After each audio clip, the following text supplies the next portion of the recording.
All right, so this is, as requested, I'm going to show you how to actually build a map using the Google Suite with your students.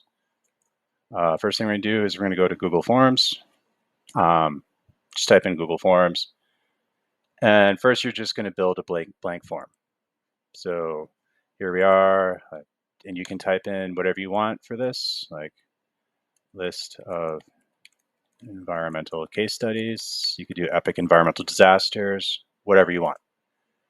First thing you want to do is have name of study or name of case study. I would encourage you not to collect student names because you don't want to inadvertently make those public. Then do a description of what happened.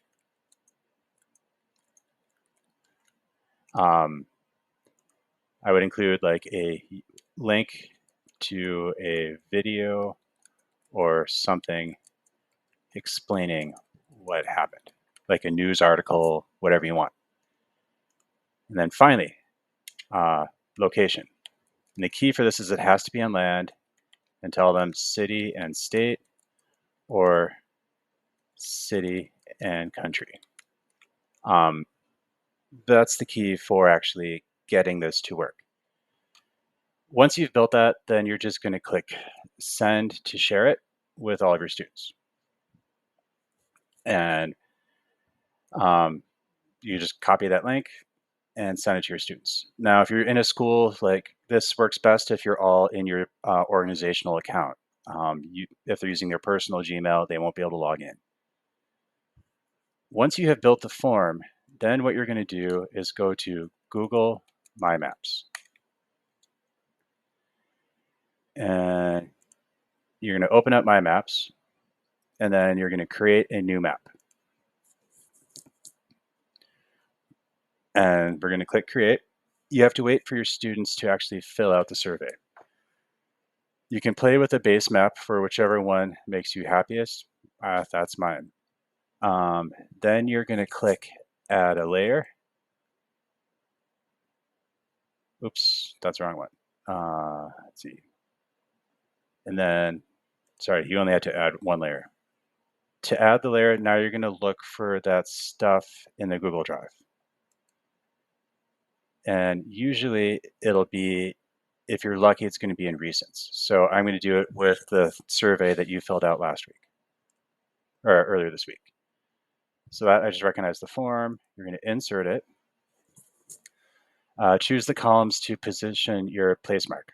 So to position it, let's see, brief description, timestamp. So there we are. We'll just say name of resource. Continue. Oh, hold it. I can't use this one. Never mind. That was the wrong form. I think this one will work, hopefully. Yes, that was the form you did. The other one was the whole thing. So here is, this was the form for the case studies. The other one I had was a link of shared resources.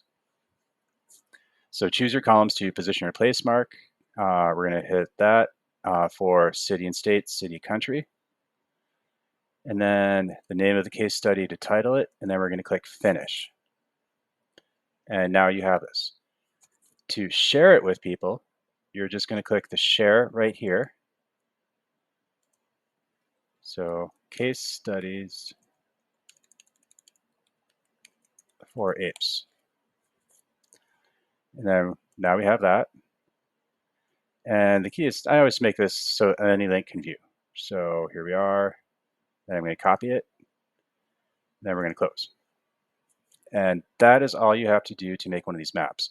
Now, if students update like that list, you'll have to refresh that layer and rebuild the map because this doesn't constantly communicate with the Google form.